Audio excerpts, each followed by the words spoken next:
Meeting to order at 4 p.m. I'm going to read the CDPH mask guidance, just a reminder for all those who may be coming later. Per CDPH guidance, masks are required for all individuals in all indoor public settings, regardless of vaccination status, from December 15th, 2021 through February 15th, 2022. This guidance will be enforced at all board meetings through February 15th, 2022. The regular meeting of Newport-Mesa Unified School District Board of Education will take place in person at the District Education Center in the Roderick H. McMillan Boardroom located at 2985 Bear Street in Costa Mesa, California, 92626. We are going to begin with a moment of silence, and then the Pledge of Allegiance will be led by Trustee Crane. Please stand.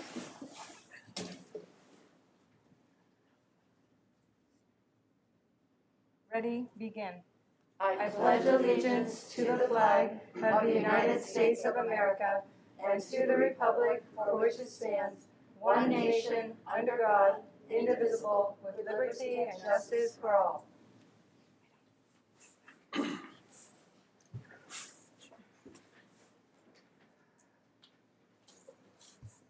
Okay, so now we'll do the roll call. Trustee Barto. Here. Trustee Matoye. Here. Trustee Crane. Here. Trustee Anderson. Here. Trustee Ursoilu. Here. Trustee Wygant. Here. Trustee Yelsey. Here. And Dr. Smith. Here. Okay, we'll move to the adoption of the agenda. I make a motion to adopt the agenda. So moved. Second.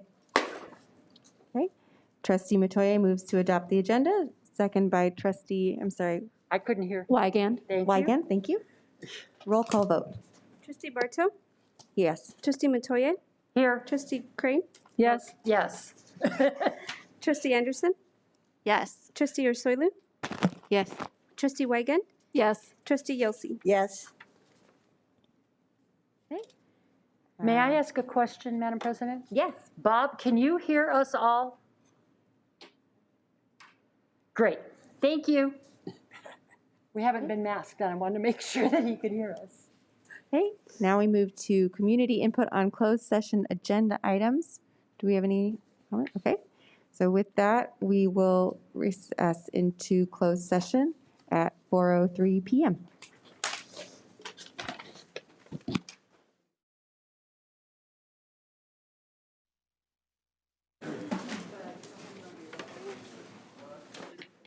All right. I'd like to call to order at 6 p.m. Perfect. All right, start with just a reminder, per CDPH guidance, masks are required for all individuals in indoor public settings, regardless of vaccination status, from December 15th through February 15th, 2022. This guidance will be enforced at all board meetings through February 15th, 2022. The regular meeting of the NMUSD Board of Education will take place in person at the District Education Center in the Roderick H. McMillan Boardroom, located at 2985A Bear Street in Costa Mesa, California, 92626. And we'll start with a moment of reflection and a pledge of allegiance by Trustee Ursoilu.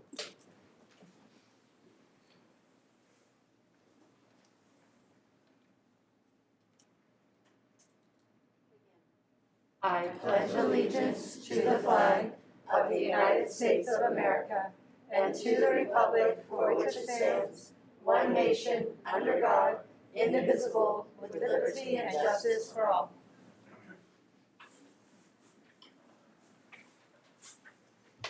The board met in closed session and discussed items 5A, conference with labor negotiator, 5B, public employee discipline, dismissal, release, employment, and 5C, threat to public services or facilities. There is no report out. Okay, now we'll move on to the adoption of the minutes from 12/14/21. May I have a motion to approve? So moved. Second. It's been moved by Trustee Crane and seconded by Trustee Wygant. Roll call vote. Trustee Barto. Yes? Trustee Matoye. Yes? Trustee Crane. Yes. Trustee Anderson. Yes. Trustee Ursoilu. Yes. Trustee Wygant. Yes. Trustee Yelsey. Yes.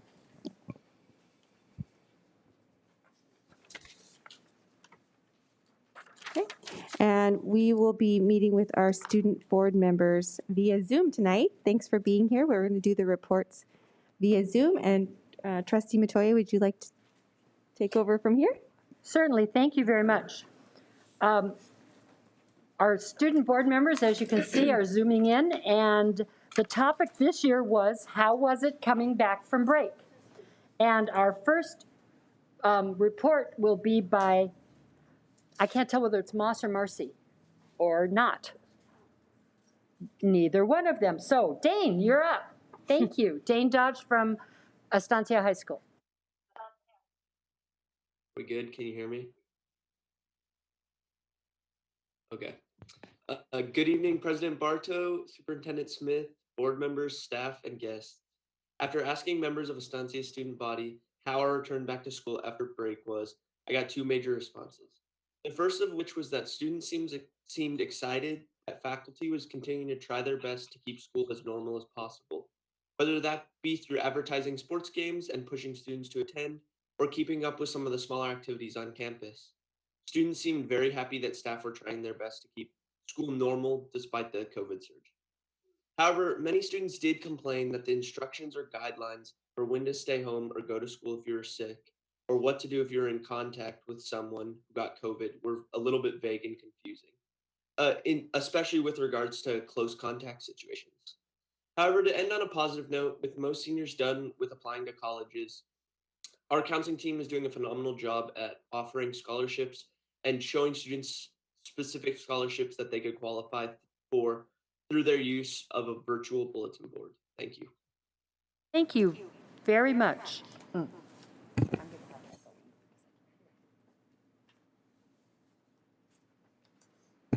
Next up is Kate Cherry from Newport Harbor High School. Good evening, Superintendent Smith, President Bartow, and members of the board. Tonight, I was asked to report on how it is going for students coming back to school from break in person, and overall, the responses were very positive.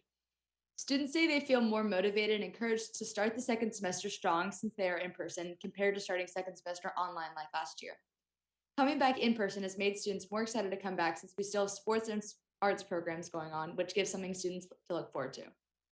Students are also glad with ending the semester before break, as they did not feel as if they've lost any information and are able to start the new year fresh and with new material.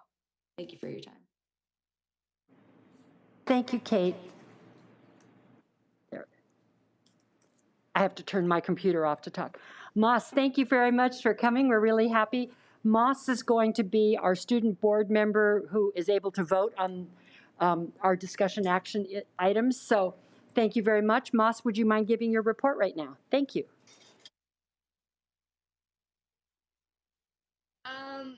I don't have a report prepared because I did not come to the meeting yesterday because I did not get an email for it.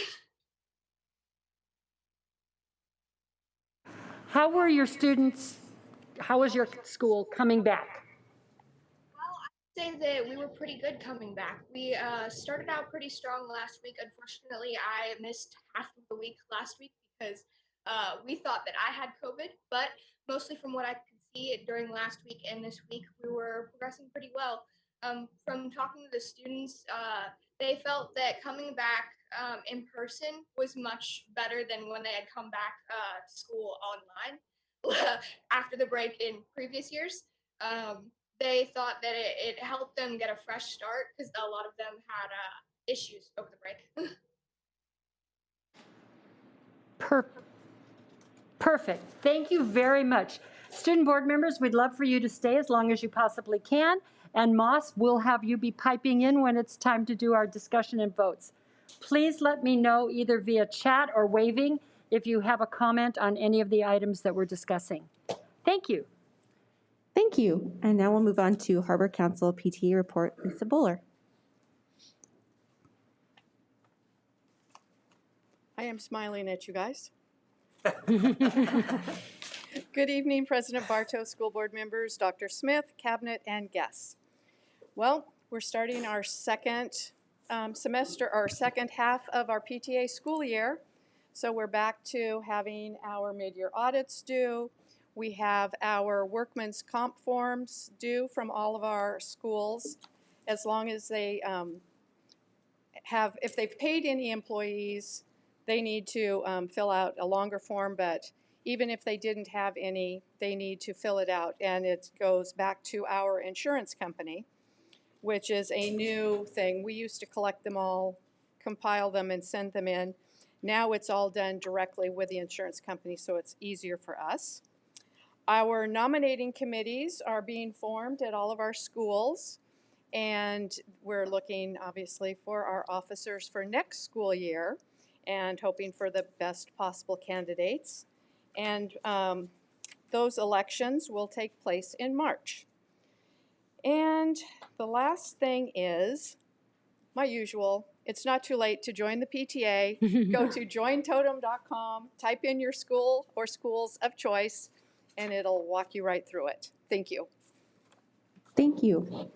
And now we've got CSEA and NMFT President's comments. We're going to start with NMFT President Sarah Allwater. Alrighty.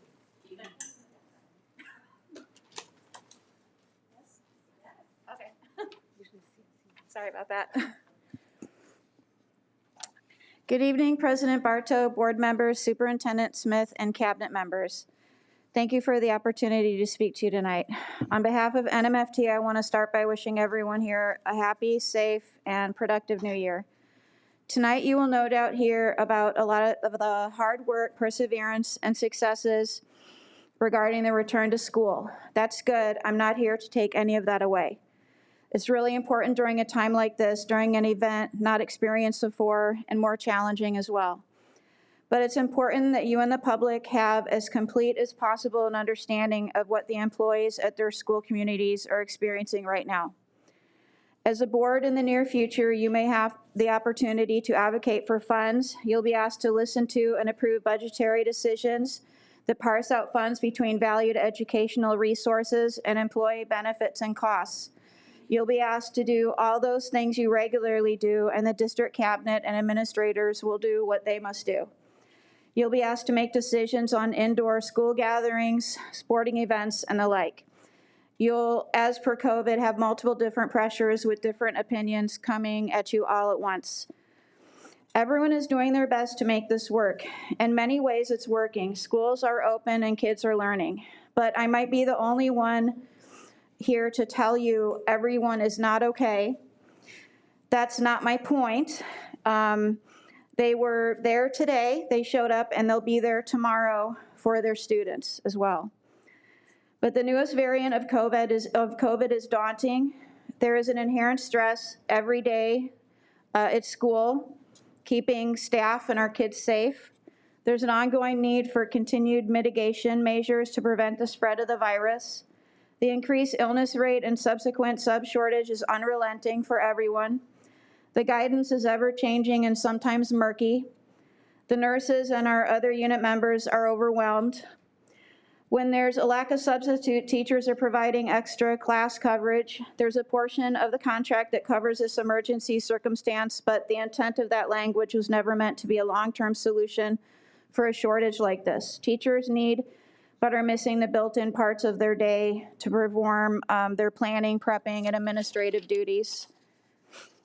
We have seen the struggle to provide adequate testing for students and to maintain proven COVID mitigation strategies. It's clear the shared commitment within the state and the community is to do everything possible to keep our schools open. But so far, because of the new variant and the transmissibility, it's been impossible to do so while ensuring the safety of our school community, staff, and students. But that's the situation we're in. Nobody did that to anyone. We understand that. So we all need to do our part, and that effort includes urging the governor's office to expedite their distribution of rapid tests for students, to answer accurately, not great. When anyone asks outside of public education, how are the employees doing? The words of appreciation that came from the school board and the superintendent were valued by our members last week, so you know. Just know that the situation right now is extremely difficult and stressful, and it's cumulative. The pandemic continues to be so challenging for us all, but especially so on the front lines of keeping schools safe and operating. We look forward to having a thorough and clear understanding regarding the district's response to our highest concerns through our regular communication with the district. We'll continue to update you and provide insight from our members who are on the front lines throughout the district. Thank you.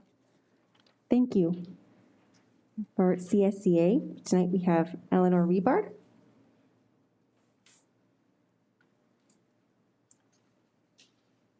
Good evening, Board President Bartow, Cabinet, Board, Superintendent Smith, and guests. Thank you for this opportunity from CSEA. CSEA wants to ensure that classified members' needs and concerns will continue to be addressed amid ever-changing guidelines and following all rules from all agencies. CSEA is looking forward to ample notification and collaboration regarding any workplace changes. We would like to give our warmest thanks to all classified employees throughout our district for their commitment and dedication during these trying times. We are grateful to every classified employee for doing their part and all their hard work, no matter the circumstances. It is evident through their hard work that they support in-person learning. That being said, as cases rise, our concerns become ever more important with a clear district communication. While we hope to stay open, CSEA would like to know what the district's parameters are for shifting to distance learning. What would require us to close a school site down or lead back to full shutdown? Where are the current terms of the need for shift? Our members would like to know. They are very concerned. We want to stay with in-person learning and we want to support you, but we want the expectation for an exit if necessary. Many members have concerns that rise as the cases rise. We all hear the news and know that the number of COVID cases are close to the highest since the beginning of the pandemic. As the numbers in our county increase, so do the numbers of our staff members. This means there is less staff available to perform basic functions such as cleaning and supervision. We are concerned that the lack of staffing creates an unsafe environment for students. Our members are overworked, stressed, and in some cases scared. Previously, the governor had provided direction and guidelines which would require a school site to be closed to protect students and staff amid an outbreak. There is currently no guideline. We would like the board to provide clarification as to what the current guidelines are regarding schools and site closures. Please consider the safety of our students and staff. Thank you for hearing from us. We'd like to remind everyone to wear a mask and social distance during the forthcoming holidays. As COVID numbers continue to rise, your actions impact many. We encourage everyone to follow stay safe practices and continue to follow COVID protocols. We'd like to wish everyone a healthier 2022. Thank you. Thank you. And once again, on behalf of the board, we really appreciate our teachers and staff. The extraordinary care that you've given to our students and to each other is really inspiring to all of us. Thank you. All right, and now we've got our recognition for Davis. Yeah, we're very fortunate to have Dr. Al Mijares here today on behalf of the Orange County Department of Education with a message and a recognition. Dr. Mijares, I'd let you know that Christy Flores, the principal of Maud B. Davis, is in the audience. She's a Terrell H. Bell Award winner, one of a very, very few select individuals who won that award this year. And she and our board president, President Bartow, will be able to receive that. So coming up, and while you walk up, let me thank you and your staff on behalf of the district. It wasn't your fault that those test kits were delayed, nor was it your fault that we got 40% of what we were promised during the break. Right. But your staff mobilized support. You did your part. You invited us over. Together, we got those test kits in district and distributed to sites. So thank you for your work on that effort. Anyway, Dr. Maharas, thanks for being here. Thank you, Dr. Smith. And did you get the other kits? I think we sent you some more today, I believe. Oh. So that was an attempt to make you whole. Hopefully that happened. But I do want to thank you for giving me just a few minutes to be here, and it is an honor to stand before this great board. So President Barta, thank you for the opportunity, and thank you for the leadership that you've manifested in this great county. And, you know, Dr. Smith is so fortunate to work with a beautiful board like yours. So while I was extolling this man just a couple days ago and saying how wonderful it is to have him in our county and to lead this great district. And, but he also chose wisely in, you know, you selected him and he selected you. So that's awesome. Well, what I'm here to, we started just a couple of years ago, and it was an opportunity to really underscore the power of student achievement. And as a Blue Ribbon awardee, that's a very distinct club. It's one of distinction to be in that. In our county, of the 28 awards that were given countywide, we received 7 of them. Statewide, we received 7 of them. So that's a quarter of these awards were actually won in this great county. And so you have one of them. And I just simply wanted to be here for just a moment to not only salute you, your cabinet, the people of this great district, and that includes our parents and those that serve so faithfully, but I also wanted to call out Christy Flores, your principal, because we know that it takes a leader to coalesce a great team, and you have amazing teachers, classified workers that serve this great district, and she has been a leader of leaders, and I've looked into the record, and by the way, this is an award that's given for districts, schools that close the achievement gap. So you can't doctor your way through this. You have taken students who've historically not done well in an American classroom and given them a superlative curriculum with all the support necessary for them to succeed. You've proven that it can be done, that these achievement gaps can close. And you've made just a magnanimous contribution. So I just wanted to be here to give you this little award. It's just a memento. It's nothing big and fancy, but it's something that perhaps can go into your principal's office or in the schools. And it simply says that it celebrates and commends Davis Magnet School, Newport-Mesa Unified School District, for earning the highest level of recognition for educational excellence in the United States as a 2021 National Blue Ribbon School. So,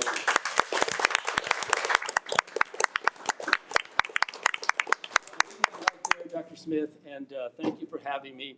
And you know what? I love coming to these kind of board meetings. Thank you so much, Dr. Maharas. Photo op. Dr. Maharas says Christy. Dr. Mijares, photo op. Okay.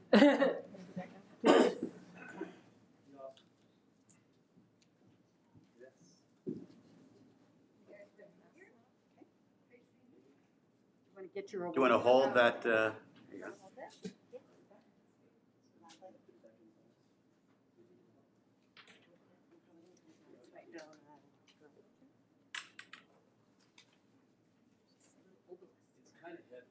Making sure that we have high quality flags. That's it.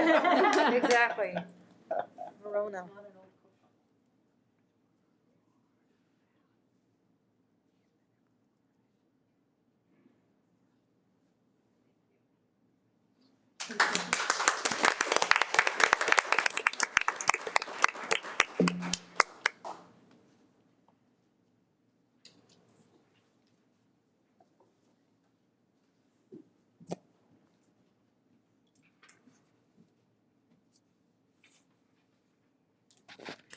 Thank you so much, Dr. Mijares, for being here. Appreciate it. And thank you, Dr. Flores, for the excellent work. Next, we move on to community input on non-agendized items.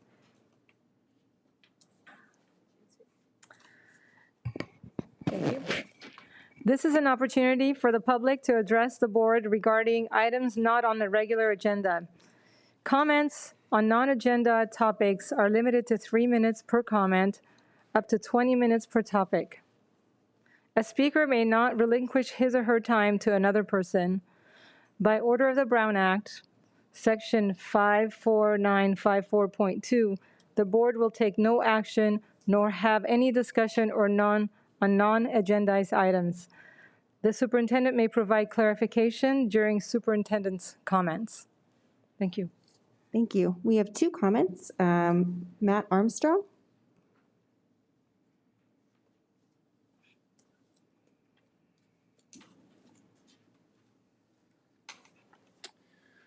President Bartow, trustees, Superintendent Smith, and cabinet members, thank you for your service. My name is Matt Armstrong. I'm an English teacher at Newport Harbor. In my 15th year with Newport-Mesa Unified, I've had the occasion to address you 3 or 4 times over the years, once to support the Davidson Field Update, once to support myself during the Great Recession budget cuts, to support the traditional school calendar, and once to support common sense contract negotiations. And tonight I am just here to support you. As we all know, America is a representative republic, from the highest federal office through state governments down to local counties, districts, and towns. We entrust the public good to elected officials. We count on them to carry out the challenging work of governance. And in a free, pluralistic society where all are at liberty to speak their minds, leadership is not for the weak-minded or thin-skinned. The broad swaths of ordinary folks in our community count on you to maintain level heads, to stand for reason and sense, to act in accordance with public good, even when it's hard to do so, especially when it's hard to do so. And these days, I can only imagine how hard that must be. I cannot pretend to speak for any broad swath, but I don't think I'm alone in feeling appalled at the tantrums that have been thrown at this microphone in recent school board meetings. I'm all for participatory democracy, but the noxious smog of petulance, ignorance, and arrogance that hangs in the air wherever these people find a microphone to vent their exhaust, well, it chokes off rational discourse and obscures the truth. We're an academic institution. Without rationality and truth, what are we left with? Not just one, but many different speakers have boldly announced that they have not prepared any comments. They didn't even plan to speak before arriving at the meeting.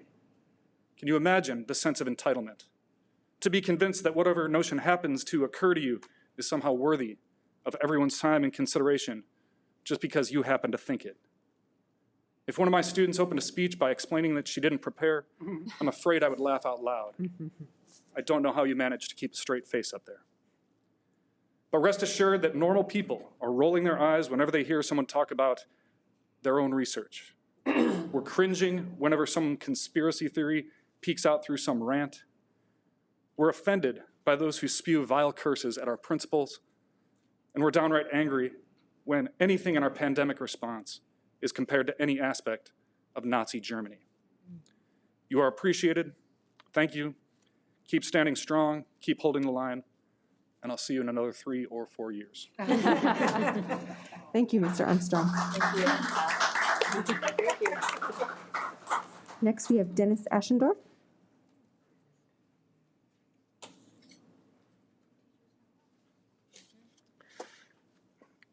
Good evening, President Bartow, distinguished board members, and Superintendent Smith. My name is Dennis Aschendorf. I speak as a Costa Mesa resident. You face many topics to satisfy voters who expect a good education for all students and a challenging education for the top few percent. It's not just about averages or struggling students, but strong outliers. For equity, everyone must have the opportunity to become a strong outlier. Soon on your plate, a new math framework, not state law, will drop. 2 aspects will grab public attention: the elimination of accelerated math classes and indoctrination concerns. But the hidden issue is that the framework is K-10, not K-9 focused, with math course flexibility reserved for juniors and seniors. Smart, but not wise people are its composers. I'm acquainted with a few of them. State law is actually wise for real people in high school. Algebra 1 and an unspecified second math course are mandated. As a result, state law encourages useful pathways.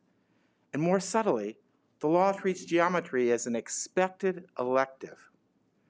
Instead of just one pathway, you can offer two equitably, an Algebra 1 and 2 sequence and a statistics and data science sequence composed of Year 1, hands-on statistics, are currently approved, AG approved, M0364, M0365.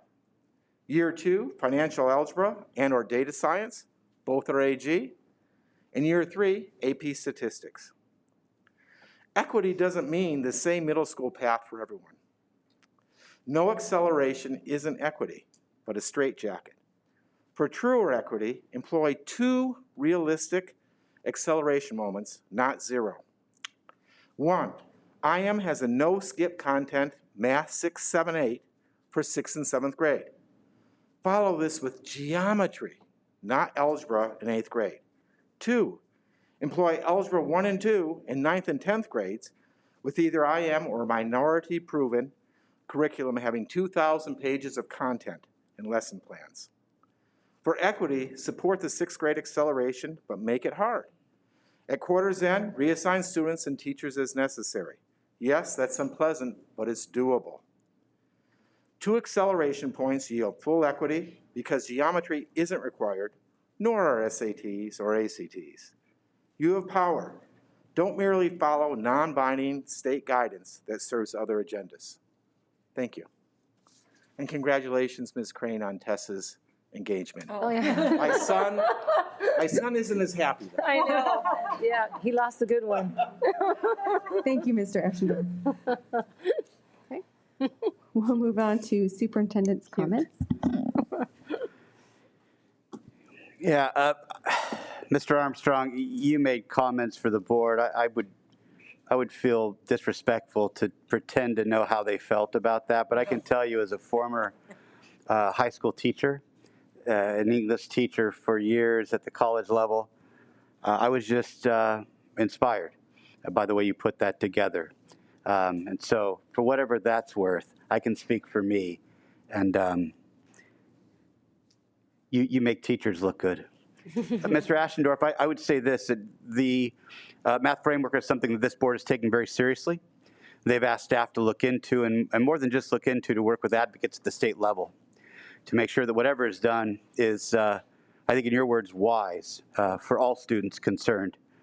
I'll say this too, besides watching and advocating for wisdom in the state around the math topic, the other commitment we make is this, is that the solutions that we create in this district will be co-created.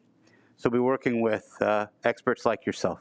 We're working with NMFT, with CSEA, as we do this work with our parents, with our students, to make sure that whatever we do in this district meets the needs of all. Right? So as we work on that, wherever it lands, and we don't know right now where it's going to land because there's a lot of heat around this issue right now with the State Board of Education. Wherever it lands, that'll be our approach moving forward. So I just wanted to reassure you of that. That concludes my remarks. Thank you. Moving on to community input on agendized items. We have no community input on agendized items, so we may move on to number 18, consent calendar. May I have a motion to approve the consent calendar? Move to approve? Second. Been moved by Trustee Matoye and Anderson? Trustee Anderson. Okay. Been moved by Trustee Matoye and seconded by Trustee Anderson. Roll call vote. Trustee Barto? Yes. Trustee Matoye? Yes. Trustee Crane? Yes. Trustee Anderson? Yes. Trustee Ursulou? Yes. Trustee Weigand? Yes. Trustee Yelsey? Yes. Okay. That concludes the consent calendar. Moving on to discussion action calendar. We will start with 19A, the trustee area boundaries report. One moment. This agenda item pertains to the review of trustee area boundaries. At the board meeting on December 7th, 2021, the board and community received a presentation pertaining to trustee areas and related legal requirements. Present this evening is Angela Banuelos from Cooperative Strategies, who will present the trustee area boundary report. Also present is legal counsel, Spencer Covert, to answer your legal questions. Following discussion of this matter, the board will be requested to take action to consider and adopt trustee area boundaries at the February 8th, 2022 board meeting.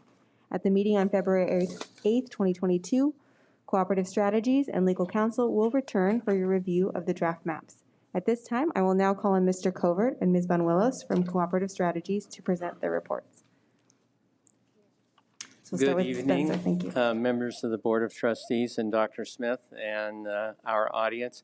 Our demographer has not yet arrived, and so I would ask that you postpone this item right now and go on with the rest of your business, and then I will give the high sign to Dr. Smith when she arrives.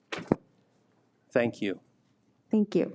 Okay, we will put that on hold and move to 19B, adopt 2022 board governance protocols. Yeah, thank you. You'll remember that we brought a draft of the protocols to our board governance workshop / study session. At that time, the board recommended some edits. We had 3 people recording edits, myself, Peggy Lynch, the consultant, and Rosie was helping with that as well. We took all those edits and we put them into this draft for your consideration tonight. And since we've done that, we did have one trustee, Trustee Wigand, had pointed out that on the protocol related to prior to board meetings, where it states board members will thoroughly read materials before the board meeting and contact the superintendent with any questions they have on the agenda the Friday before the meeting, doesn't give the board necessarily enough time. And we're sensitive to that. We also want to make sure that we get you intelligent, accurate answers. So we want to make sure we balance that with the time that staff will need to get you those answers. We do prioritize that. Hopefully you see that since I've been here.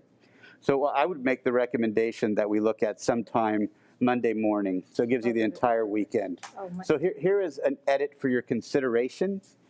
Something like, board members will thoroughly read materials before the board meeting and contact the superintendent with any questions they have on the agenda the Monday before the meeting by 10 a.m. No. That puts some time in the morning that instead of just saying the morning or before noon, some time. But that's just for your consideration. Trustee Wigand, it was your issue. Thank you. Thank you for listening to that.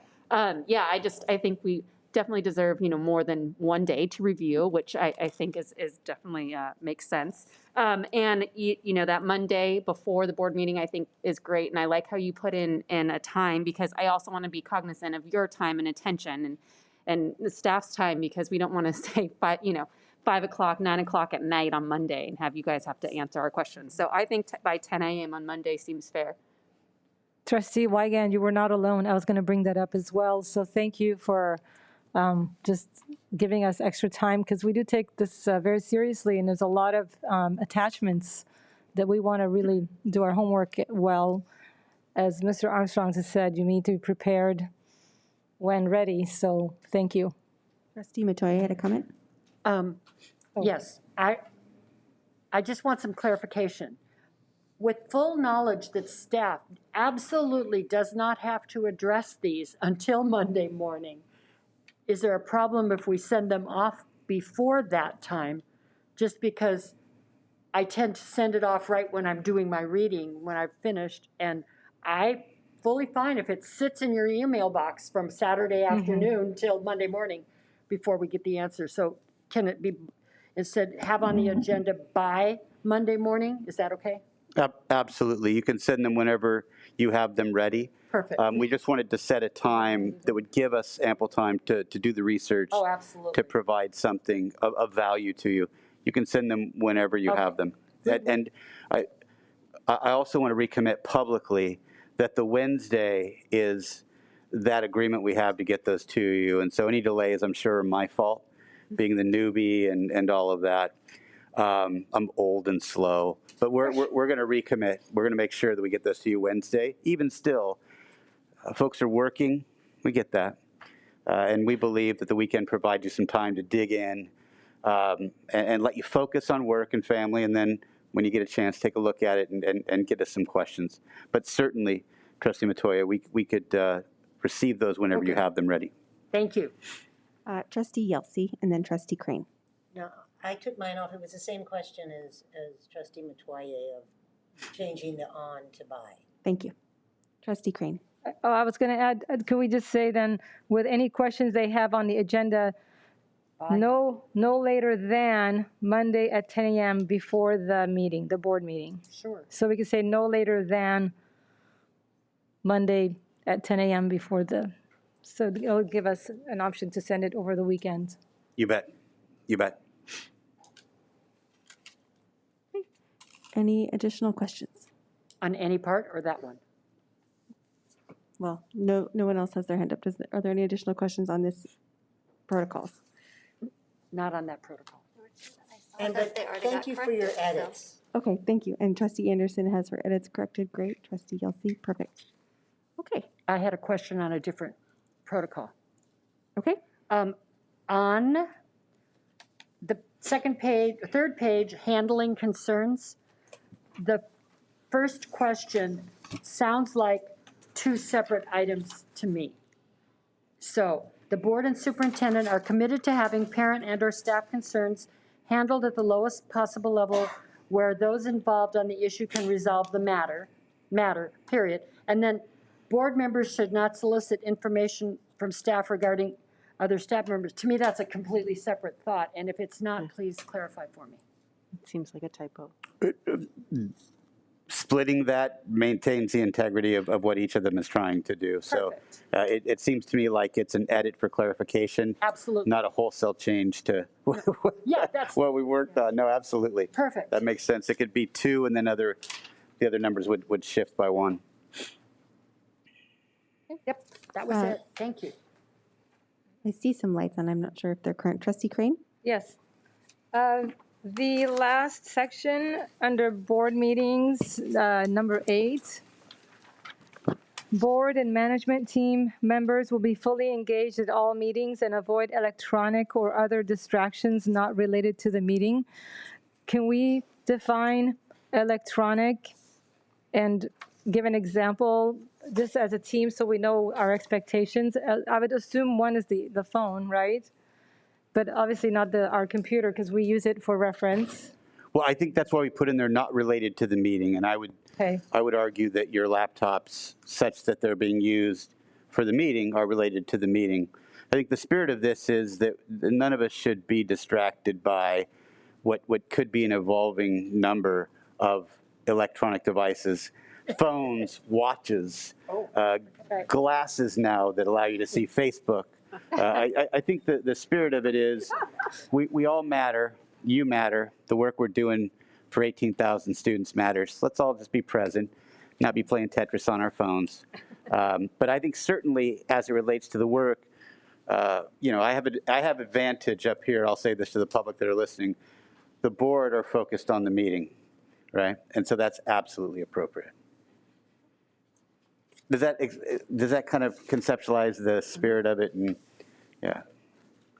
And by the way, just so we're clear, I've shared with my team that the only time I want them looking at a device is when they're trying to research something that comes up either from the public or the board that they need to look at and review. Also, if I'm stumped, I'll shoot them a text to say, what is the background for that? So they know, and I'll look at them and I'll kind of point, right? But the spirit of this is, let's be focused, let's disconnect and engage one another in public. That's the idea. Thank you. Are there any further additional comments? I have a question. Yes. Will this be disseminated then out to, how will it be disseminated? Yeah, we'll share this electronically. It'll be on the website. Staff will have this. I mean, this will be available for everybody to know this is how we do the work, and we hold one another accountable to these protocols. So absolutely widely disseminated. Great, thank you. Yep, and in multiple languages. Trustee Yelsey. Unless there's further questions, I'd like to make a motion to adopt the 2022 Board Governance Protocols. Second. It's been moved by Trustee Yelsey, and seconded by Trustee Crane. Roll call vote. Student Board Member Moss Elliott, Yes. Trustee Barto, Yes? Trustee Matoye, Yes. Trustee Crane, Yes. Trustee Anderson, Yes. Trustee Ursulou, Yes. Trustee Weigand, Yes. Trustee Yelsey. Yes. All right, so should we return to 19A? All right, we'll turn to 19A, Trustee Area Boundaries Report.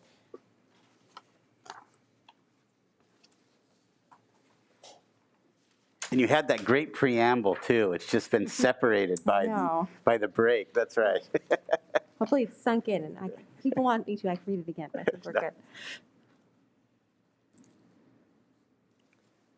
Good evening, members of the Board of Trustees. It's a pleasure to be here again. I'm going to give you a short summary of what you received on December 7th regarding the legal foundation of why you're here today. The representative from Cooperative Strategies is here, and Ms. Manuelos, I'd like you to meet the members of our Board of Trustees. I'll give my report, answer any legal questions you may have. Then you will have the demographer's report. Please remember that you're not adopting any map or anything like that. The agenda is quite clear that this is an informational presenting for your consideration. I've always found, though, that if you have something to look at, that can help guide the conversation. But we have a lengthy conversation to go through to explain why we're here. So my discussion will be pretty brief. What I want you to recall is that even though you went through this process in 2017-18, which seems to some of us in the room just like yesterday, nevertheless, you were working off a census data from 2010. So we obviously have to look at populations as they have grown or declined, as trustee areas have increased their population or decreased their population, that you will receive the information on tonight. What we are doing over the next two meetings will not change the order of election. Those of you who will be up for election in 22 will be up for election in 22. This has nothing to do with that. You'll recall this is directed by the Education Code. We're looking at populations, and then you will notice the term right there in the first paragraph. It's your obligation to adjust the boundaries. Spencer, we're Any at, or all trustee areas. I'm sorry, I have a tendency to walk. no I worries. need to be focused. Thank you. So that the public can hear as well. Thank you very much for reminding me of that. And the thing that you're looking at, I think, is best summarized in that block 2, which says the population of each area is nearly, as may be, the same proportion. Now, talk about legalese, as nearly as and may be. Well, what does that really translate into? And the courts, in looking at these things, as we discussed last time, look and see whether or not the trustee area variation is within the 10% matter. If it's within the 10% matter, a board can readopt the current trustee area boundaries. If it's greater than 10%, there's going to have to be a need to adjust trustee area boundaries. And I don't want to give away the demographer's show, obviously. I did also want to say, because cities are going through this process, we are not going through a public hearing process. We're being governed by the Education Code. You'll recall that last time around, we also went through the county committee. That county committee process and their review does not take place in this matter. as long as you take the steps to file your map by February 28th. If it's not filed by February 28th with the county, then the county committee has jurisdiction over your trustee areas. Finally, and as the demographer will explain, there are applicable federal and state laws that we reviewed last time on December 7th. And then, of course, there are traditional factors, such as communities of interest, being compact, being contiguous. We look at boundaries that are visible, and of course, what greater boundary than, in effect, what you have in the upper Newport Bay, as well as freeways, major highways, streets. It's also important that these boundaries consider the voters' choices for people who are elected, meaning we don't want to divide a trustee area and create a new boundary that has two trustees within that boundary. Also, I think it's very important, and you will see this evening, that the conceptual map retains all of the schools that are within each of your trustee areas within the trustee areas. This is not a map that you will see that's going to move a boundary that in turn will move, for example, an elementary school between trustee areas. That can be done, but the conceptual map that you will see does not do that. And with that, unless you have any legal questions, I'll be glad to turn the presentation over to, in effect, the meat and potatoes of this evening's report. Thank you all very much. Thank you.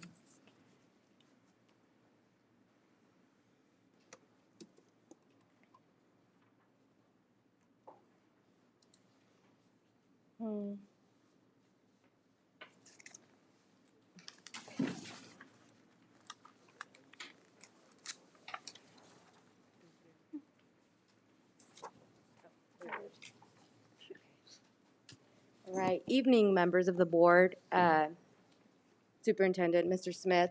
My name is Angela Banuelos. I'm from Cooperative Strategies. I'll be the demographer assisting you with this 2020 redistricting process.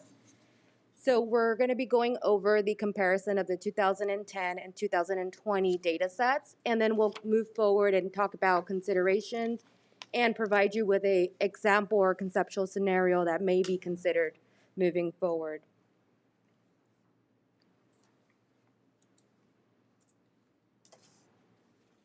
Okay, so overall, the total population change from 2010 to 2020 was about 645 inhabitants at a 0.3%. If we look at what that looks like for each trustee area 7 had a decrease of negative 8.3%. Trustee area 5, a decrease of 5.0%.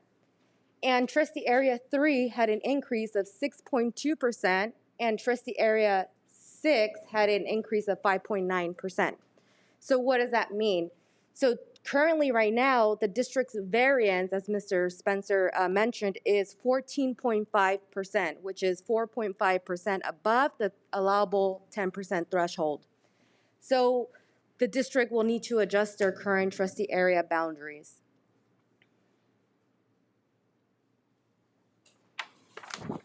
Here we have the district demographics of the total population. So this includes all children, elders, citizens, non-citizens, just anyone who lives within the district boundaries. The total population currently is 195,617. And your largest protected class voters there are the Hispanic Latino community, followed by the Asian population. So we utilize the total population to help us identify the actual number and to help us split up equally or nearly equal amount of inhabitants per trustee area. So again, I'd like to note that this is the total population and not just voters.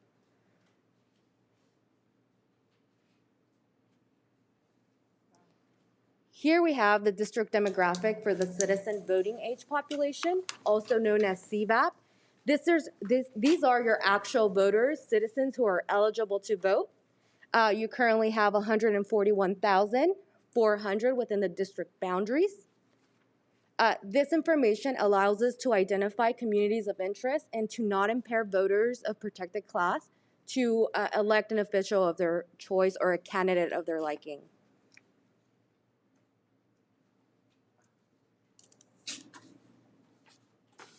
So as Mr. Spencer mentioned, so considerations in voting areas, and because you need to adjust your boundaries by 4.5%, which is very minor, slight adjustments, we try to keep every area nearly equal amount of inhabitants.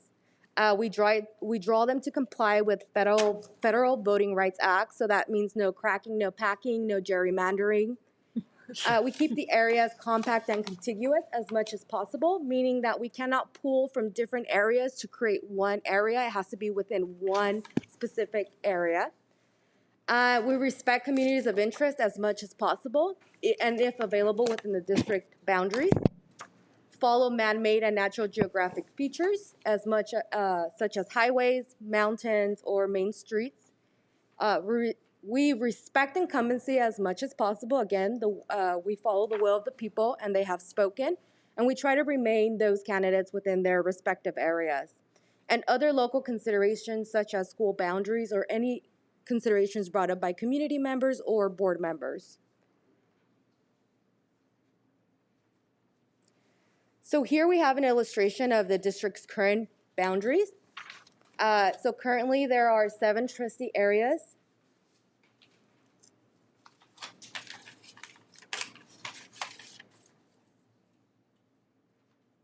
And based on those current trustee areas, the ideal population size is 27,941.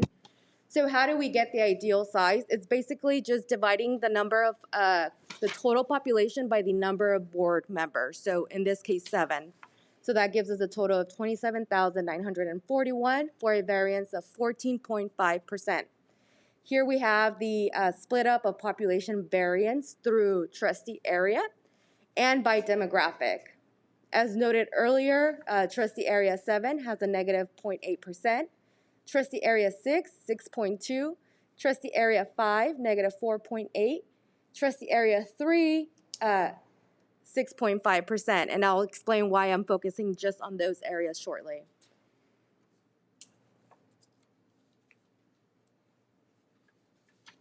So we went ahead and provided an example, a conceptual scenario that would bring the district back into compliance.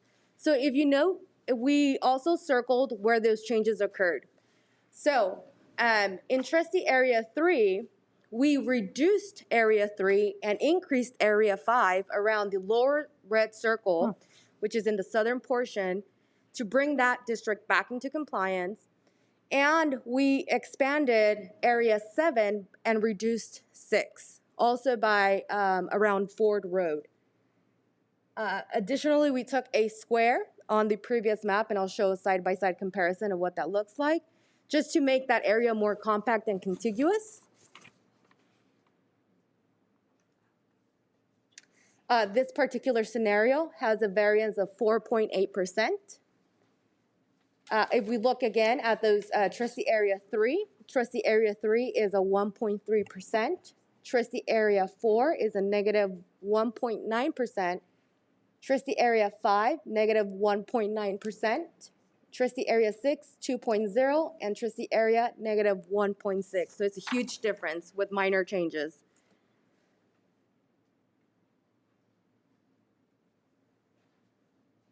So here we have a side-by-side comparison. As previously noted, scenario 1 was drawn in consideration of very minor boundary adjustments by decreasing area 3 and expanding area 5, and decreasing area 6 and expanding area 7.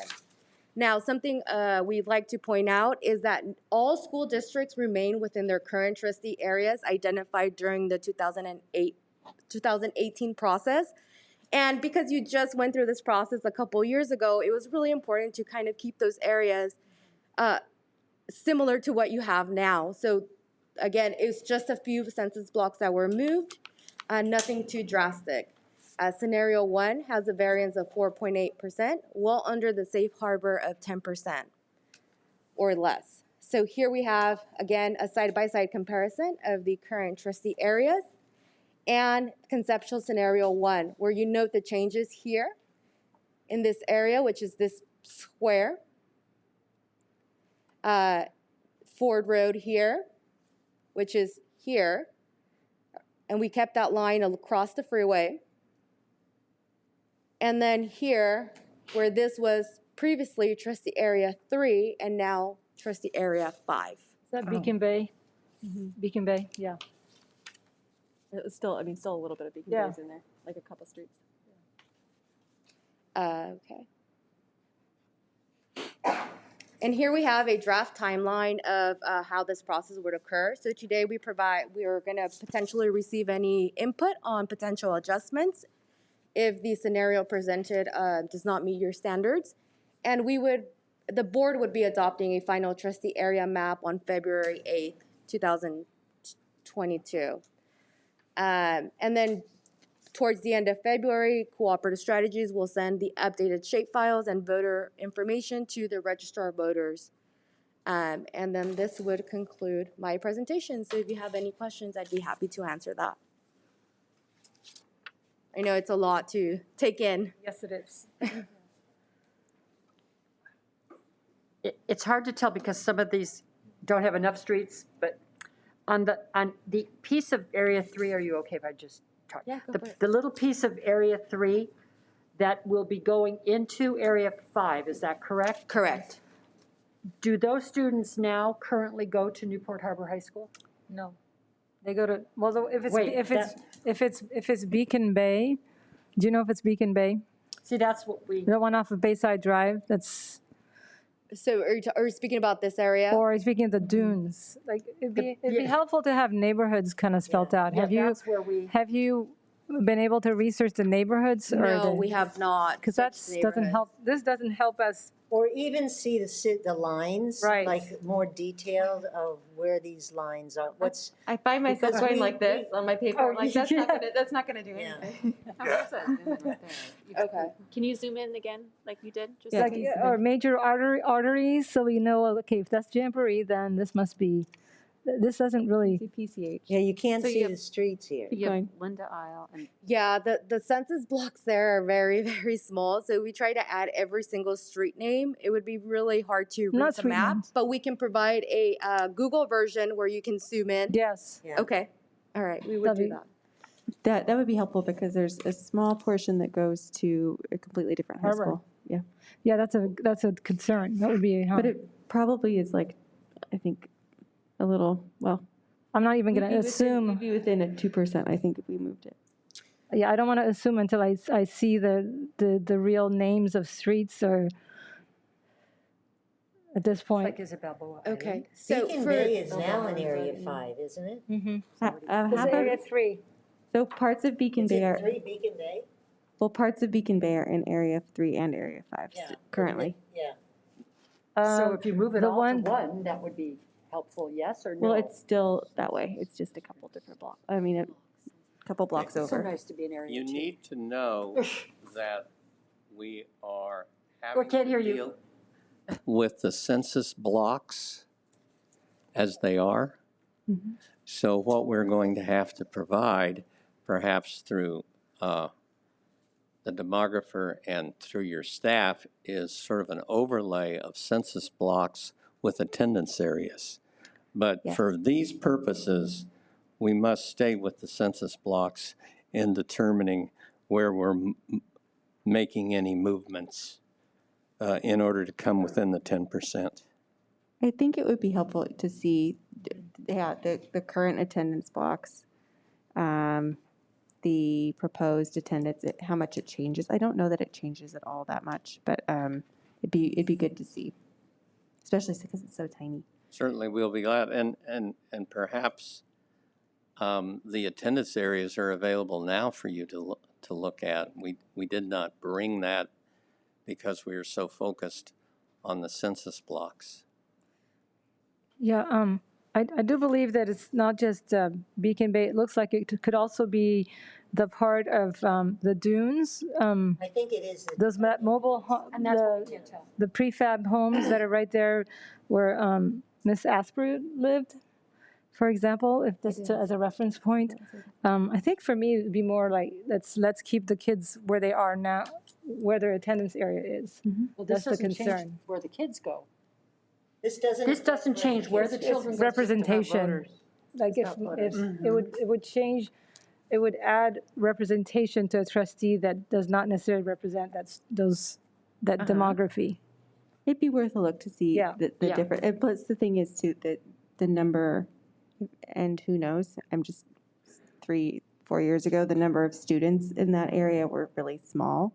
So if, that would be an important factor to consider as well. If there's 3 students, it's not as critical as Correct. from the attendance boundaries. Correct. As it is for the voting blocks. Correct. Right, Yeah, right. and I'd like to remind the board that the redistricting process, first and foremost, has to balance the population. And secondly, it has to comply with the Federal Voting Rights Act. Additionally, then we can consider those attendance boundaries. But once the first 2 are met, then the others can be considered. I have a question. So as trustee in Area 6, and part of that district will be going to 7, which I understand. Now, however, I have had comments from community members about the Upper Back Bay that is in Area 3, because that area all goes to the schools that are in Area 6. However, that is now part of Area 3 today. And I know I wasn't here when it was discussed originally in 2017, 2018, but I have had community members ask me why is that, and if that can potentially change. No offense, Carol. No, no offense taken. Love you there, but I just have had that question, and the schools that they do go is in 6, and I do know that you were saying we got to move around 6 and 3 that had the population increases, or and divvy that up somewhere else. So just questions about that. Right. So trustee area 6 actually had an increase, so we needed to reduce that area. And I know community members usually get confused because you have special districts and you have congressional districts that are also going through this process, and they believe this trustee area resides in this area and they represent me. However, because of the education code, it's important to remind community members that it's the board's fiduciary duty to represent the district as a whole, and not just the area that they're assigned to. Right. But absolutely, we'll provide those layers. We'll provide the school boundaries, and we'll try to really speed up the process to get that done with the overlay of the conceptual scenario. However, I'd like to note that if it's not possible to make those shifts based on attendance areas, would there be other considerations that the board would like to consider for another type of scenario? Trustee Anderson. Hi. I was just wondering, so I mean, with numbers, with Area 6, to me, similarly to what Trustee Wiegand was saying, there's the natural border is the 55 freeway, and there is a pocket like along Avocado that it would make more sense if it was part of 7, and then that little kind of square area that's Anniversary Lane would go with 6. So I think that is one that it makes more sense to follow the natural border of the freeway. I'm not sure why it was done the way that it was done in 2018 for a variety of reasons, but I think there's some of those kind of things that it makes sense to adjust, because then there's also the waterway that's behind the Back Bay, that would be a natural border.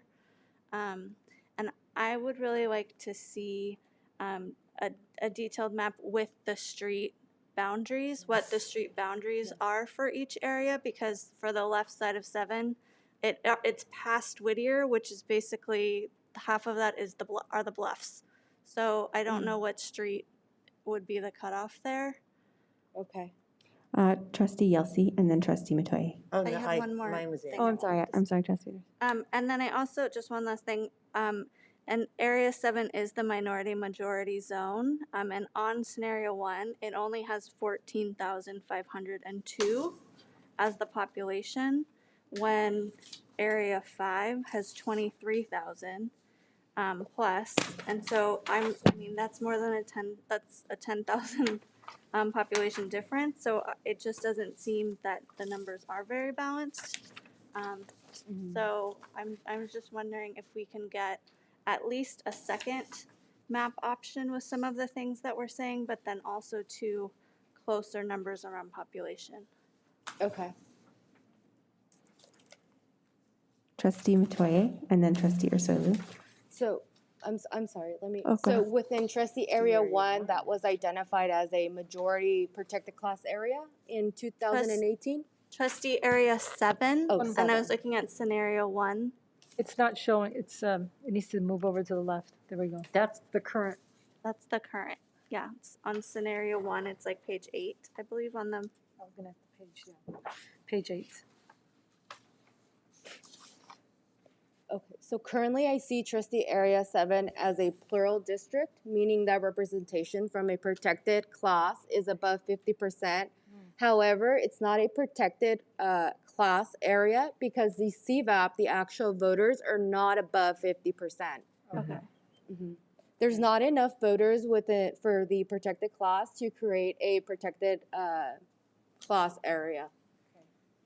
Okay, so then, I mean, that would make more sense then, even more so for it to be a more similar number to some of the other areas. But it is. I'm not understanding why it would be so much different. Yeah.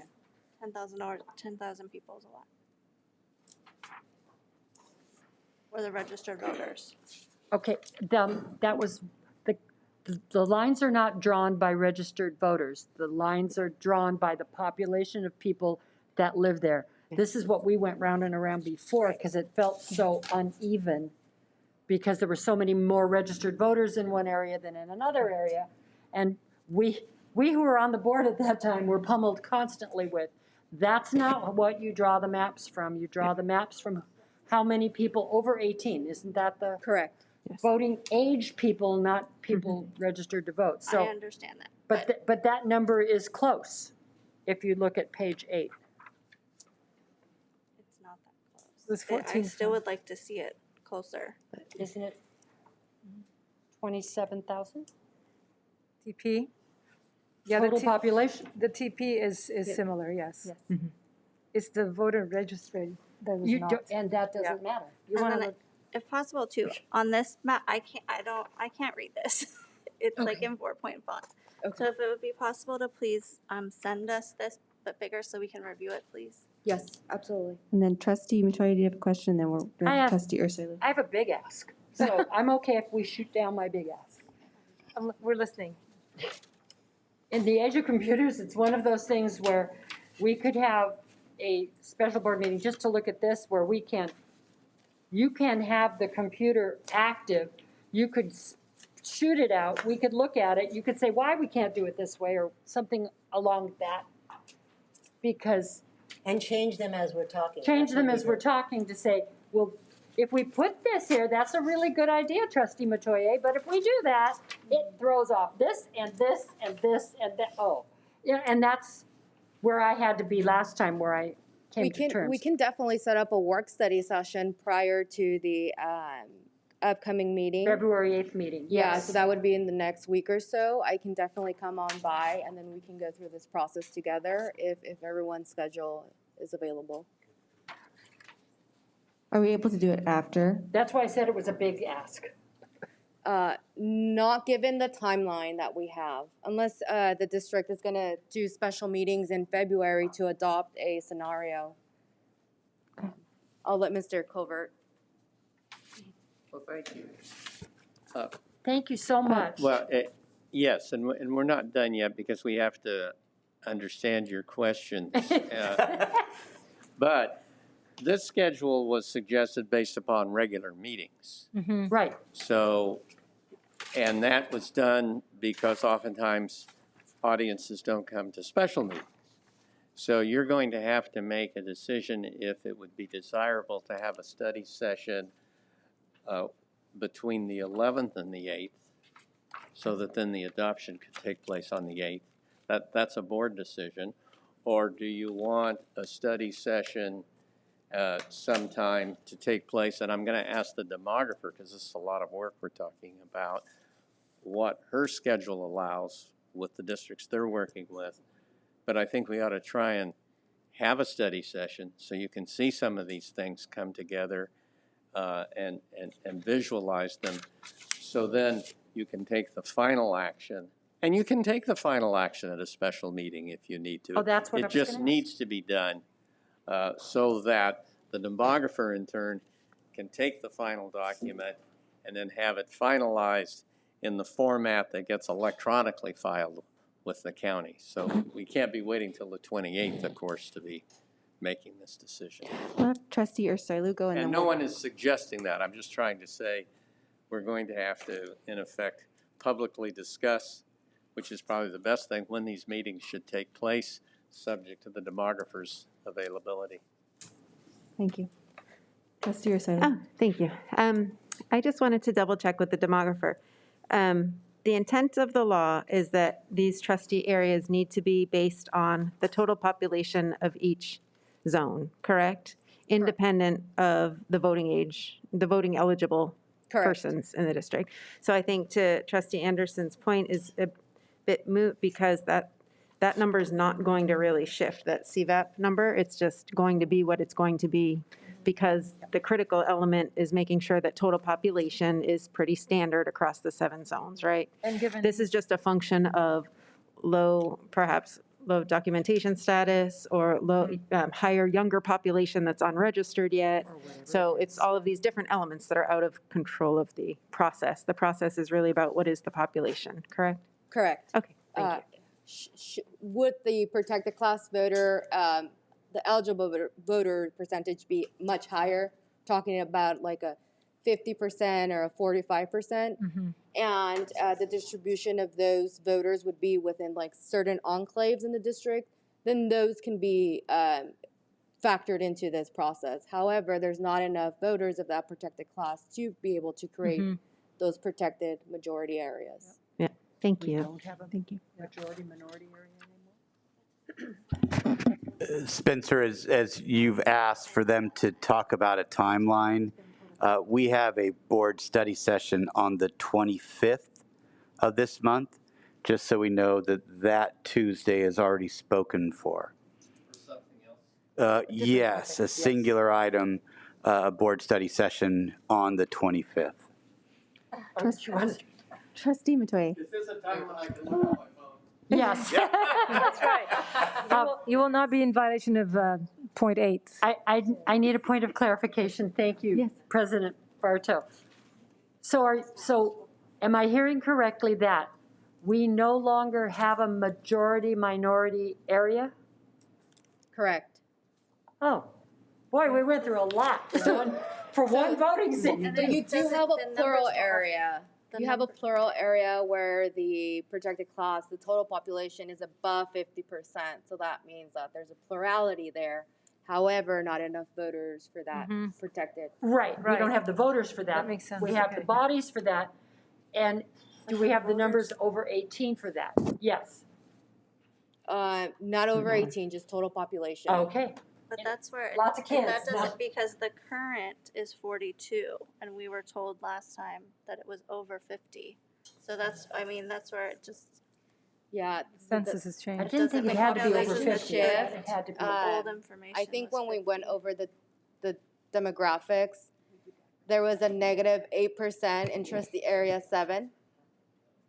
So that was a huge decrease in population there. Right, yeah, I'm just looking at the population, the current, based on 20, on the former numbers. Page 6? The 2010 census. Never mind, I understand. So do we I want an understand. additional board study session to go over this? Okay, 2 questions. Do we want to review this on the 8th and then have an additional board study session there's a couple options. We can review this again on the 8th in public, go through this again if you'd like. We could have an additional study session on a different date to approve it. between the 8th and the 25th. Can we also have one before the 8th? That's what Not I on was the hoping. 25th? So between Like the on 20, 1st. well, we have a study session on January 25th, and then we have a board meeting on February 8th. Right. So you're suggesting something in between Correct. for, Yes. okay. Yes. And that is, of course, pending Ms. Banuelos' availability. So for the second scenario, as we consider that, I just like to note that there will be some schools moved around of their current areas to provide that scenario. The example that we provided today was the closest that we can get without moving those schools from their areas. So just note that that will be happening when I bring up the new scenarios. Okay. And I think it'll give us some time to kind of look in detail and, you know, kind of process that on our own time. And you'll send us a more detailed map in between anyway. Correct. So I didn't hear, when are you suggesting that it be added? So I was looking to Spencer because I think he's been working on calendar dates. Excuse me a second. Sidebar. Independent of this situation. I'm asking the demographer as to her schedule Yes. as well. Of course. Can I get back to you, Mr. Smith, on my availability? I am available the 25th. I only have a board meeting virtually that We can't do night. the 25th. So if you're available that day and like to discuss. The 25th, we have a meeting. Oh, So the 25th, we have a meeting, and we need to protect that day for that item. But we're flexible outside of that, I think. Okay. I will provide my availability to Spencer here, and then he'll. Okay. Thank you. Is that agreeable to everyone? Yes. That we're protecting the 25th as its own special board meeting. The demographer is going to look at her calendar and come up with dates, work with Spencer, and get back with us. A couple days. Between 25 and February 8th, right? January 25 and February 8th. Yes. And staff shouldn't be too worried because they don't have to do anything for this, right? That's true. Isn't it between Well, now and the 28th? we do need an Why is it- attendance boundary Now- to be looking at because Now and the 8th. I heard Yeah, that as she a said the discussion. 25th. But that's and the easy. 28th. Yeah, I keep saying it wrong. Just not the 20th, excluding the 25th between now and the 8th. Okay. Anytime it could between be next tomorrow week. and the 8th, except for the 25th. Can we make sure the demographer heard that, Spencer? I know she was, I think, getting her calendar. What they meant to say was excluding the 25th. Okay. Sometime before now and the 8th. February 8th. Right. Okay. Some availability there. Okay. Thank you. Thank you. And the other question is AM, PM, evening, what's your pleasure in terms of, because these demographers have a lot of evening meetings they're having to go to. AM? AM's good. PM. Can you? AM or afternoon works better. What Say it time? again? Anything in the morning or in the afternoon Morning. would work fine. Morning is better than afternoon for me. Yes. Throwing it out there. And maybe share a couple dates and times and we can figure out our calendars. Oh, no, nothing. All I right. was going to consider a Zoom meeting, but No. that won't work. No. All right, so with that, can I get a motion to approve the boundaries report with the understanding that we'll have a follow-up meeting to review prior to February 8th? So moved. Well, wasn't this just a report? That's what we're doing is accepting the report. Oh, got it. Second. And just a technicality question, would this be considered a special session of the board or a study session of the board? It'd be a special board meeting. Special session of the board? It's a special board meeting. It's a study session because you're not going to be taking action, as I understand it. Correct.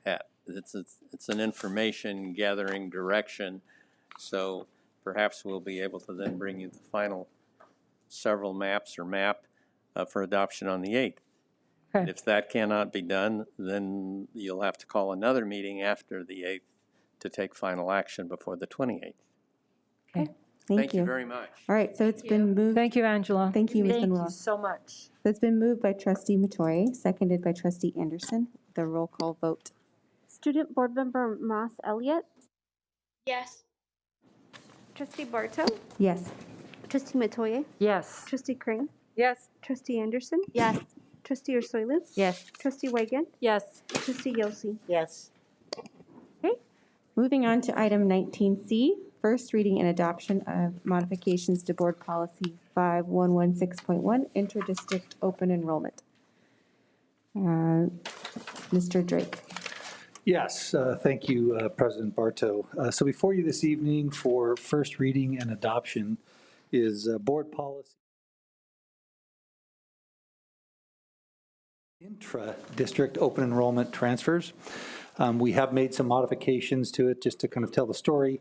We received quite a bit of feedback to really streamline our intra-district process that we were hearing. Some of the parts of it were confusing. And so as we start normally with these with policy, we look at the board policy and recognize that a first step was to update with current ed code. And so before you this evening are those updates. They have been to the edit committee, had a good conversation with them. After hopeful adoption from the board, we will then work to revise our administrative regulations, take that to cabinet, and make sure that it is going to pass muster there before we then put our administrative regulations in place. Okay. And I just wanted to clarify, because I know this comes up sometimes, this is a first reading with an intent to adopt, but it's not a requirement if we need more time. Trustee Matoye. There were some edits that the edit committee asked to happen that aren't in the one that we got today. And I watched Mrs. Sense fix everything right then, so I'm just curious what got left and what didn't. Which ones? Okay. Page B, right, well, it's part of A, but it's on the second page, number 4.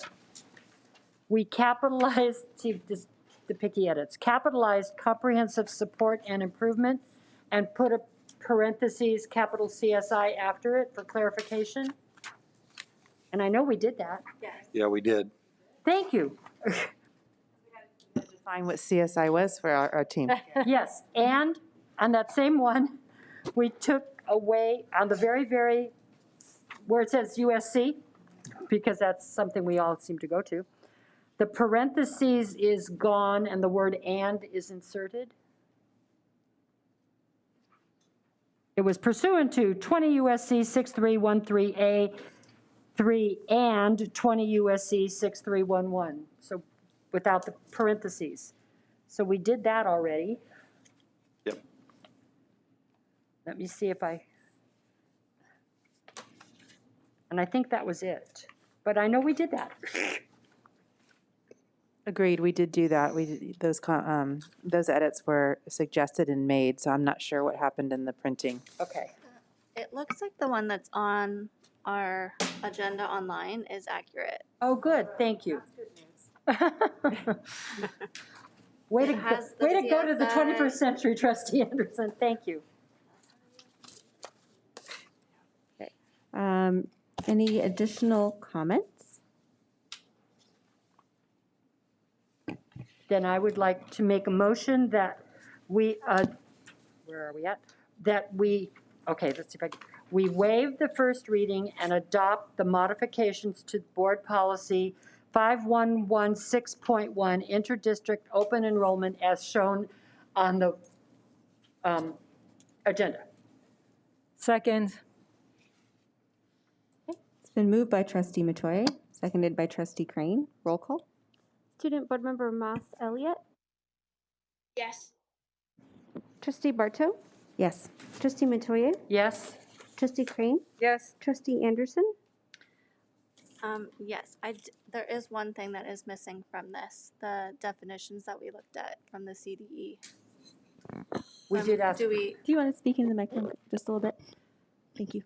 There was one part that is not on here that we made the change where we had the CDE description. They're not added? Which one Because are we you had- referring to? Remember we were going to At put the it end? at the end? Is it not added to the electronic version, or are you talking about what's on the back of the? Version does not have the definition that we had intended to put, that I don't see.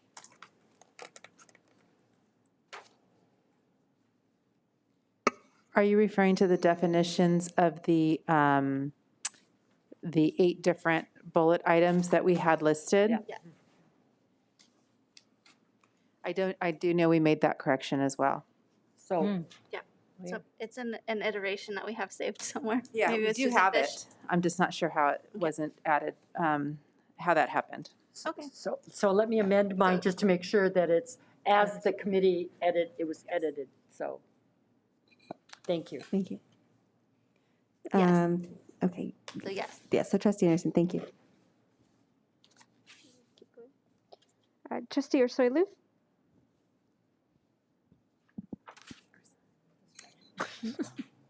We're at roll call vote. Yes. Oh, thank you. Trustee Weigand? Yes. Trustee Yelsey? Yes. Thank you. Moving on.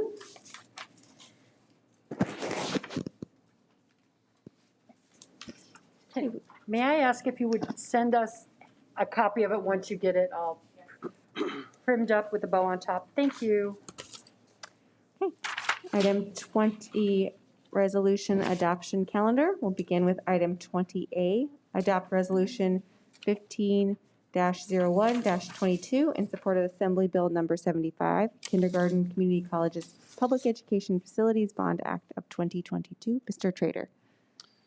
Good evening. This is in support of Assembly Bill 75, which will put a statewide general obligation bond on the ballot here in 2022 for $12 billion, and that will help resolve the wait list. There's a multi-billion-dollar wait list, and provide money for future projects. And the district is able to access this money to update our facilities, so we support this. Trustee Matoye, do you have some comments? No, I really didn't. I just forgot to turn off my light. Thank you. There are no comments. Do I have a motion to approve? Motion to approve. Okay. It's been moved by trustee Ursulou. Can I have a second? Second. Mrs. Yelsey.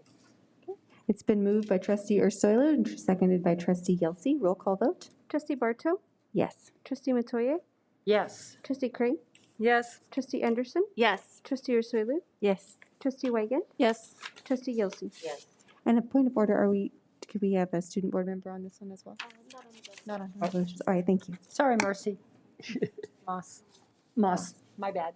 Adopt, let's see, 20B, adopt resolution 17-01-22, Newport-Mesa Unified School District, authorization of signatures for the Orange County Department of Education. Mr. Trader. Due to personnel changes, this is just to change the signature authority with the Orange County Department of Education. So moved? Okay. Second. It's been moved by trustee Crane, seconded by trustee Weigand. Roll call vote. Trustee Barto? Yes. Trustee Matoye? Yes. Trustee Crane? Yes. Trustee Anderson? Yes. Trustee Ursulou? Yes. Trustee Weigand? Yes. Trustee Yelsey? Yes. Moving on to 21, informal reports, superintendent. I've had the opportunity over the last week or so to message all of you quite a bit, but I wanted to make sure our community is aware of some of the why behind the scenes. As I mentioned earlier tonight, we were promised a certain amount of rapid antigen test kits for families. We didn't get them when we were supposed to get them, and we didn't get as many as we were promised. So this district prioritized making sure that we use those test kits to bring students to school, to get them back for in-person instruction, and to prioritize making sure that we had employees who could be there safely and do that work. Again, as the Federation said, things aren't great, but they're making it work. Very, very challenging, in fact. So that was our priority. It's been working really, really well. Getting those out, the sites have had them. Students are coming back, staff are coming back. we're keeping our classrooms open safely. Now, as we get more, and the superintendent mentioned that, we'll continue to use those for our families, continue to look at ways to get more tests for staff, and our team has been able to purchase some tests. We hope to get those in soon, so we once again can make sure that folks have access to them. We're also aware that as the President's Week approaches that we have in the district, there will be another opportunity for folks to go off and celebrate and maybe forget some of these safety protocols. And so we want to make sure that we have some for that period as well. It's our vision that we'll be able to give those to those families who want them before they leave, so that they can ensure their students test negative, again, if they choose, before they come back to school that following Monday. So that's going to be our approach moving forward. That's how we decided as a district to handle this. And it's working well to get folks back to the classroom for in-person instruction. And we're very, very proud of that. Related to this COVID update, we also have some changes in CIF about mega events. Looking at Trustee Matoye, who serves on their board, and so we'll be announcing an approach to those mega events. We're working with our site administrators, who are the ones that have to deal with that, quite honestly. We want to make sure that we're safe, we're following those mandates, and we're doing it as least disruptively as we possibly can for those folks. We're working with the site leaders. We'll have information on that soon as well. Did want to mention the state budget because the governor announced that recently, and you'll see these big, huge numbers. A finance expert told me that the budget is a whopper. That was a quote. I would just say that the analogy for us would be it's a whopper, but we're vegetarians, if you will, because the state budget really doesn't affect community-funded districts as much. Those numbers you're going to see are for LCFF. They don't go to us specifically. There are some pots that do. The COLA applied to some programs, some very, very important programs like special education, like student nutrition services. Those will be important for us. We also know they've invested quite a bit of money in expanded learning opportunities. Well, it just so happens that this board has a specific goal for expanding learning opportunities. So there are going to be ongoing, we hope, dollars, but certainly an investment in that now. Where we in coalitions have to work is demand that some of those state monies outside Prop 98 are used to buy down the STRS and PERS obligation. Because that impact for us is significant this year, next year, and coming years. And buying that obligation down helps all of us. And the state can absolutely do it. And some people have misinterpreted what the governor said about STRS and PERS. He was talking about funding the state's obligation, not employer obligations. Oh. That's a huge difference, right? We want him to help offset the cost for the employer by buying down that obligation. It's about a 2.3% hit for us in salary, if you will. This is something they can do, they should do. It's using one-time money for ongoing benefit. That's the best thing you can do with budget dollars. We'll also be asking for them to do something around TK funding for community-funded districts. This is an unfunded mandate for us. We all agree it's the right thing to do to expand those learning opportunities for our TK students, but it's got to come with some funding since the state has it. So we're in a coalition. We heard about that at CSBA. We've got to ask our statewide and other advocates to help us fight for those things. So again, the message is a lot of big numbers in the budget. Not enough of those big numbers apply to Newport-Mesa Unified. We need to make sure that they do. I would say this too, this is just the governor's proposal. And he even mentioned that the budget will look different. So he knows he's going to have to work with folks in the legislature and others, and has already conceded that it's going to look different. So we're going to help them change it to look like our 18,000 students need it to look. So that'll be the work that we'll do with our advocacy partners. I just wanted to give you a brief update. It will change. We'll see where it is that they may revise.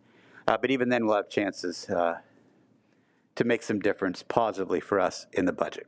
And that's what I had for tonight. Thank you. Board member reports. Trustee Matoye. The Costa Mesa United Youth Sports meeting was canceled for this month, and they are having their fabulous golf tournament fundraiser on the 17th, which is wonderful because the students at both Costa Mesa and Estancia high schools usually help set up, cheer, encourage, and they're giving back on the Martin Luther King Day of Giving Back. So it works out well. And 3 of us are going to be there helping. Wonderful. Trustee Crane. We'll just go in order. Sure. I'll go last. The Newport-Mesa Schools Foundation is now accepting applications for its Grants to Teachers program, and the applications are due Monday, February 28th. The foundation has been extremely generous for decades, and individual grants for teachers can go up all the way up to $1,000 per teacher. Please visit their website at Newport-Mesa Schools Foundation.com, I believe. .org. For a digital application. And on January 19th at 6 p.m., our virtual parent education series is going to feature a program labeled Raising Responsible Digital Citizens. And that's been just an amazing parent education series. We're very grateful for the Student Services Department for sponsoring it. Thank you. And also, thank you to our parent volunteers for understanding our new volunteer policy as we are spiking with Omicron. We appreciate your patience. We know you're very eager to come back at the school sites, and then we asked you to postpone that. That helps. So thank you for understanding. But as you know, we want to keep our campuses safe, our students in their classrooms, and our teachers teaching. Thank you. Trustee Anderson. The Newport-Mesa Schools Foundation meeting for this Thursday has been canceled. I didn't go to any meetings last week, but I did want to mention that tomorrow is the Community Alliance meeting. So if anyone has a chance to go, that is always a wonderful and very informative meeting. That is all. Thank you. Oh, and DWAC is tomorrow night as well.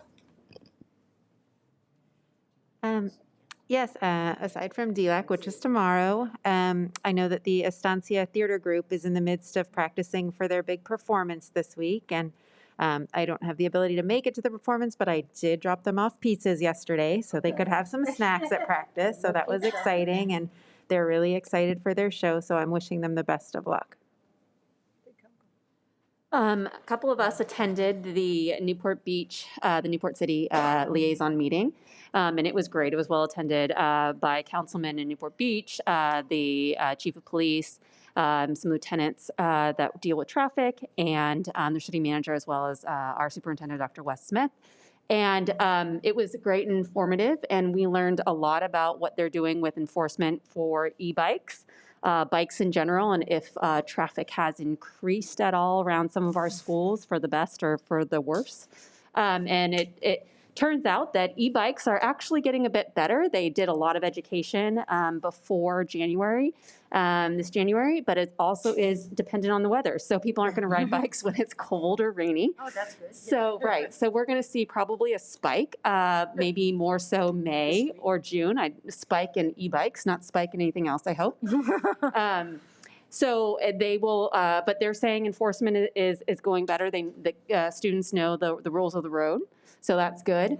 And we did discuss facilities projects that are going on between the city and our schools, and how we are going to communicate that out to the important folks that are impacted by some of those facility projects in their area. So it was really informative, and we have a great working relationship with the city of Newport. And Karen was there as well, if she has anything else. Yeah, and Trustee Crane is Trustee Crane as well. And Dr. Smith, I just want to thank you for being a real partner with the city manager, Grace Lung. We've been doing this liaison meeting for a long time, and I think it's really on a roll now in terms of meeting continuously, and so very much appreciated. And I think we need to get the word out that they are issuing citations now because so many students were just being educated, stopped and being educated. We just want to make sure they're wearing their helmets, they're following the rules, just to be safe. It's not to be punitory, it's just to make sure that they're safe, because I find that very scary. And also, I just wanted to mention, I was talking to Diane DeRudy, who is the head of the Spirit Run, and she asked me to announce, we have some schools that have already signed up voluntarily that they want to.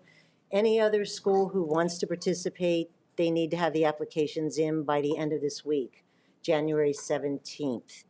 And you can go online and get an application or contact her directly. And all it takes is a parent or someone from the school to want to be involved. The Spirit Run does all the rest of the work, and the proceeds from this, the more kids you have from your school involved, the larger percentage of proceeds you get. So it's just a fun event. It's a fun community event. So I encourage if you know of any schools who have not signed up already, to possibly get someone to just fill out the application. And I'm sure there would be lots of kids and parents who would want to be involved in that. So hopefully they will do so by the end of this week. Student board members, how many of you have participated in Spirit Run? Just put your hand up if you have. Yay! All right, Moss. Okay, woohoo! Thank you. Excellent. Thank you. Okay. Tailing on to bike safety, a few board members and I have a side project that we call CABS, Community Alliance for Bike Safety. We were going to have our first meeting January 19th. We decided to postpone that due to the spike, but also because a lot of our resources for meeting places are closed. But, so we've decided to move that for now to March. We have a website and some information. We'll send out a blast if you're on our email list, or if that's something that's of interest to you to get involved in. Reach out to Trustee Crane or myself. Over the break, I attended the high school women's water polo Battle of the Bay between CDM and Newport Harbor. And that was a game where I wish that I was a water polo player because it was so rainy that being in the pool would have been preferable. The rain was going sideways. It looked like Universal Studios. But they both played their hearts out. It was just amazing to watch how, even though it was the break and even though school was done, how engaged these high school athletes were. Additionally, I had a number of constituents reach out about the decision regarding Newport Harbor's gender-neutral bathroom. So I wrote an email to a few, but they asked that I just read it. Several questions regarding the recent bathroom and patio construction project that was approved to be sent to the concept design stage at Newport Harbor High School. The bathroom being built is a single-stall, coffee shop-style bathroom that allows for wheelchair access. We're required to add a bathroom that meets these standards as part of our patio construction project. Details such as who, how access will be controlled, and other measures to allow for safety will be clarified when we review the concept drawing at a later date with input from the principal and school site. To clarify the confusion, this concept is not a transgender locker room, but rather a single-use bathroom that can be used by one person of any gender when needed, as are already found in many grocery stores and other shops. So just to clarify that, because it sounded like it was causing a lot of angst among the public. Finally, we have a new legislation report is thankfully handled much by Dr. Smith, but I wanted to add the Executive Order N-3-22. If anyone cares to look it up, it came out today from Governor Newsom regarding teaching and subs and sort of the state of need for additional staffing. There's a lot of nuances, so I won't go into all of those details since I just read it before the meeting, but and I haven't had time to parse it. But it is something that will affect our students and how we and our staff and our teachers and how we do things. So more info on that later. Trustee Crane?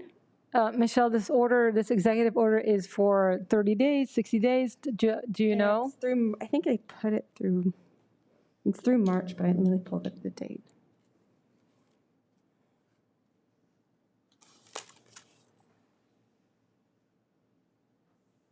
through, some portions, most portions are through March 31st, 2022. Some are through March 12th, but by and large, it's March 31st, 2022.